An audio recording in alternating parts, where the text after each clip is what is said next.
ஹாய்ங்க, வணக்கம். இந்த பழம் பார்த்தீங்கன்னா, என்னுடைய ஃப்ரெண்டு அவங்க வீட்டில் வளர்ந்ததுன்னு சொல்லிட்டு எடுத்துகிட்டு வந்து கொடுத்தாங்க. இந்த முள் சீத்தா பழத்தில் பார்த்தீங்கன்னா, நிறைய மருத்துவ குணம் இருக்குது. நம்ம உடல் உறுப்புகளை எல்லாத்தையுமே வந்து கேன்சர்லேருந்து பாதுகாக்கிற அளவுக்கு இதில் பயங்கர மருத்துவ குணம் உள்ள பழம் இது. கேன்சர் செல்லை வந்து பாதுகாக்கிறது மட்டும் இல்லாமல், கேன்சர் செல்லை டெட் செல்லாக ஆக்கி வெளியேற்றக்கூடிய அளவுக்கு இதில் மருத்துவ குணம் இருக்குது. பழத்தில் மட்டும் இல்லாமல் இந்த மரத்தினுடைய இலையில் கூட அவ்வளோ சத்து இருக்குன்றாங்க. அந்த இலையை நம்ம தினமும் காலையில் கஷாயமோ இல்லை டீயோ போட்டு குடித்து வரும்போது நம்ம உடலில் உள்ள கேன்சர் செல்லெல்லாம் போகுது, குழந்தைங்களுக்கு மெமரி பவர் அதிகமாகுதுன்னெலாம் சொல்கிறாங்க.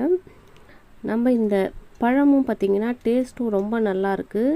நார்மல் சீத்தாப்பழத்தை விட நல்லா பழ சதைப்பற்றாவும் நல்லாவும் இருக்குது. டேஸ்ட்டும் பார்த்திங்கன்னா புளிப்பும் இனிப்பும் கலந்த மாதிரி நல்லாவே இருக்குது. கொஞ்சம் அதிகப்படியான நார் சத்து இருக்குது. இந்த பழமும் பார்த்திங்கன்னா நாராக தான் இருக்குது ரொம்ப. இதில் நிறைய பெனிஃபிட் இருக்கிறதுனால இந்த பழம் பார்த்திங்கன்னா தினமும் சாப்பிடக்கூடாது, உணவே மருந்துன்ற மாதிரி அளவோடு சாப்பிட்டோம்னா நம்ம உடம்புக்கு ரொம்ப ரொம்ப நல்லது. இது தினமும் சாப்பிட்றதுனால என்ன பிரச்சனை வரும்னு பார்த்திங்கன்னா, டயரியா மாதிரி பிரச்சனை வர்றதுக்கு சான்ஸ் இருக்குது. இதில் அதிகப்படியான நார்ச்சத்து இருக்கிறதுனால டயரியா வர்றதுக்கு வாய்ப்பு இருக்குது.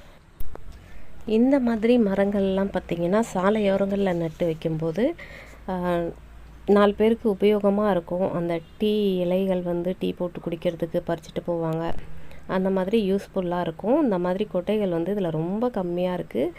இதை வந்து நம்ம போட்டு வைக்கலாம். கன்று வளர்ந்த பிறகு சாலையோரங்களில் நட்டு வைக்கலாம். யாரெல்லாம் இந்த பழம் சாப்பிட்ருக்கீங்கன்னு கமெண்ட் பண்ணுங்கள். தேங்க்யூ.